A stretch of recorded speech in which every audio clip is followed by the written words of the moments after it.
ថ្ងៃនេះអូនទំនេរក៏ឈីទៅលេងសុវណ្ណរីវីឡាគំរូទី1គម្រោងនេះគឺជាគម្រោងដែលអូនបើកមុនគេហើយក៏ជាទីតាំងដំបូងនៃការបង្កើតបរិយាសុវណ្ណរីវីឡាស្របពេលនេះដែរហើយនេះក៏ជាថ្ងៃសៅរ៍ផងដែរអូនបានយកផ្កាទៅថ្វាយព្រះសូមនៅសេចក្តីសុខសប្បាយនិងឲ្យប្រជាជនខ្មែរទាំងឡាយរស់នៅសុខសប្បាយនិងមានសេចក្តីសុខព្រមទាំងមានជីវភាពធូរធារទាំងអស់គ្នា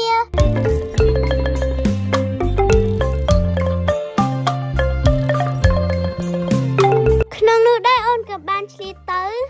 ឲ្យអភ័យទានសត្វទាំងឡាយឲ្យចាក់ឆ្ងាយពីសេចក្តីទុក្ខចាក់ឆ្ងាយពីសេចក្តីកង្វល់និងចាក់ឆ្ងាយពីសេចក្តីសោកសៅទាំងឡាយធ្វើបានតាន់ខ្លួននៅក្មេងអរគុណម៉ាម៉ាដែលបានបង្រៀនអូនគ្រប់យ៉ាងហ្មង